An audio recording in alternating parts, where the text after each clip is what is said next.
Hi everyone, we are going to demonstrate for you the January ArtLit project, which is Liechtenstein. So I have here the instructions. These are going to be emailed to you, or you can also find them on the PSO website. And there will be a printed copy on the ArtLit cart for you as well. So I'm just gonna be following these steps here, which you'll find at the bottom of the page. So the first step, you wanna get your pencil and you wanna have the student write their name on the paper.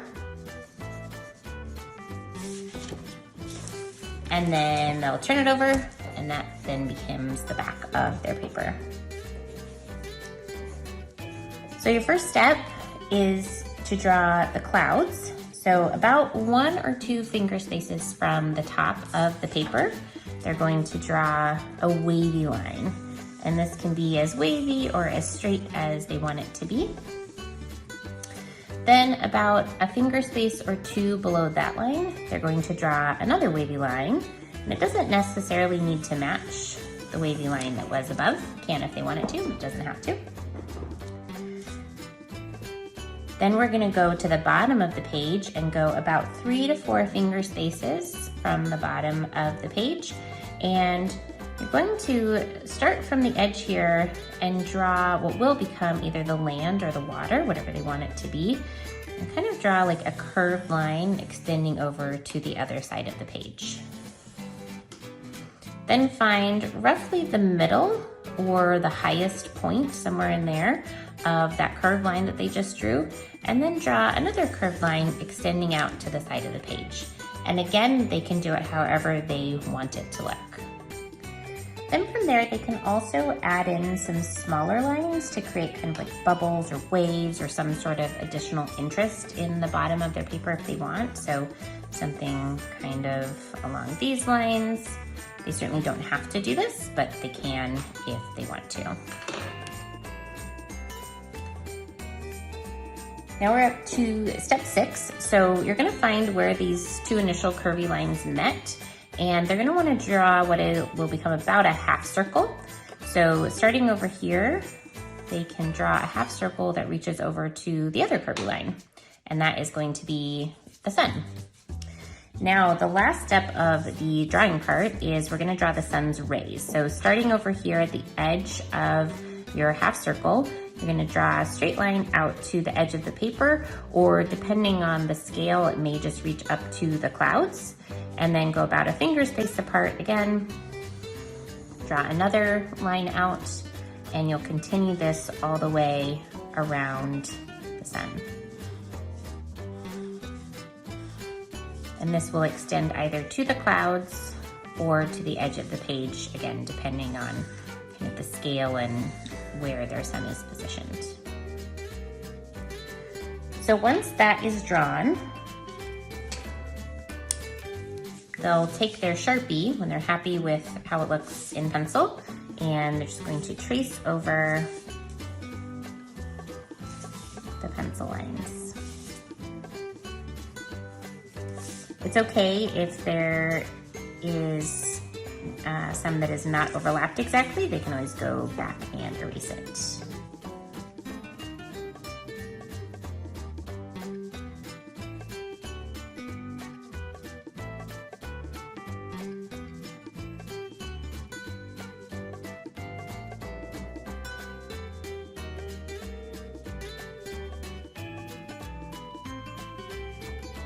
All right, so once you have all of the pencil outlined with the Sharpie, you can grab an eraser and erase any of the pencil lines that might be showing through.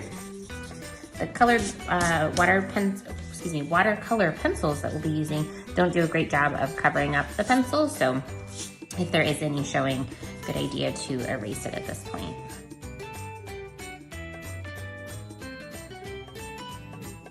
So now we're going to begin coloring in our picture. It's fine if there are sections that you may want to leave white. And we're going to do some different techniques using the Ben-Day dots. So Referencing the PowerPoint, you can do them small and close together, or you can do them bigger and farther apart, whatever style you'd like to use. And we're also going to do some alternating with just coloring in of some sections as well. And this is really up to you as the artist on what you want to do and how you want it to look. And same thing goes with the colors. There's some inspiration and some examples that are shown in the PowerPoint, but certainly that's not what you have to do for your picture. You can do it however you would like it to look. So I'm gonna start down here, and I'm gonna use some kind of medium-sized Ben-Day dots and just start coloring these in. And then it does take a little time, so keep that in mind as you decide how you want to approach the different sections on your paper.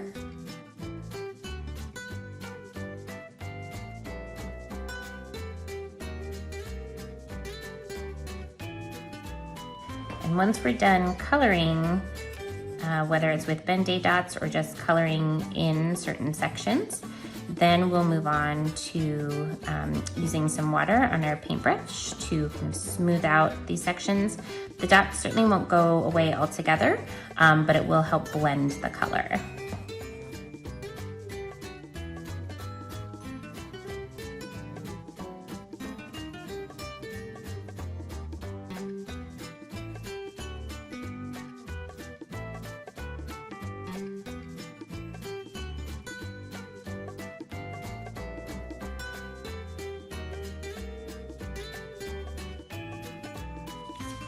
So when you're coloring in a whole section, it doesn't have to be completely covered. You don't have to cover all of the white, because when you go over it with the water, it's gonna help even that out and fill it in.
All right, so once you're done coloring to your satisfaction, then we will start doing the watercolor. So I'm gonna show you, you may have heard my assistant over here coloring in as well. So I'm gonna show you hers so you can see how she's done hers a little bit differently and has chosen to leave the clouds white.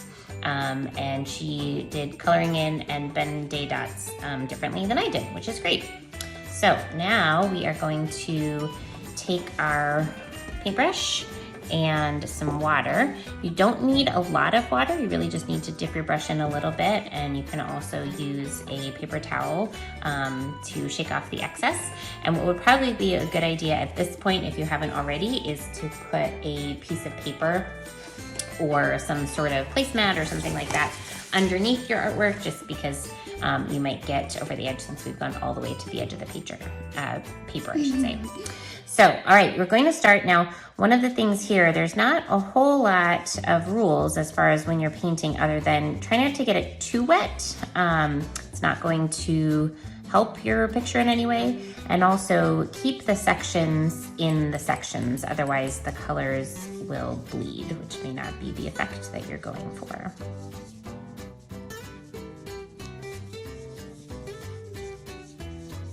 And you can see as you're painting the Ben-Day dots that the color stays pretty light, but it is blending it, yet you can still see the dots show through, which is just what we want.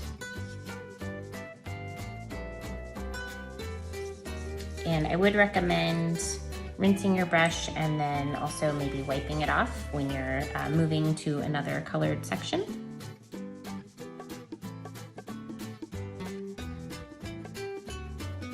And you can see here in the sun ray that I'm doing, even though I didn't color all the way to the edge with the watercolor, with the water you can spread that color out.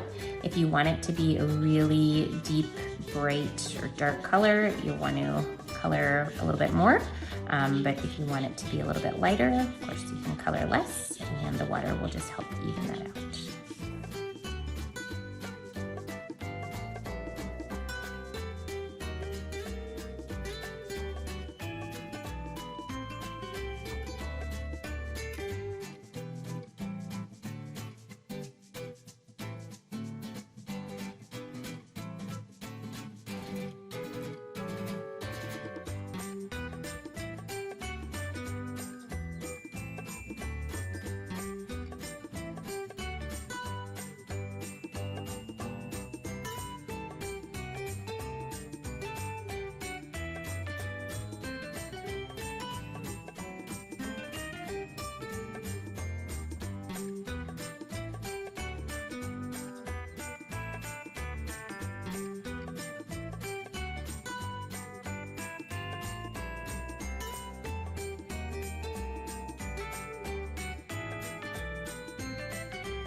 All right, so once you are done painting it with water and it is to your satisfaction, then it can go out to dry. And the next step will be for the Artlet volunteers to mount it onto some black paper and display it in the gallery. So I'll go ahead and show you also my assistants here. And you can see how, depending on how hard or dark you color, then the colors change and display differently. The different types of dots that you use will show differently. Sometimes it looks like water, sometimes it looks like land, so it's really up to you to interpret however you want. It looks like purple water.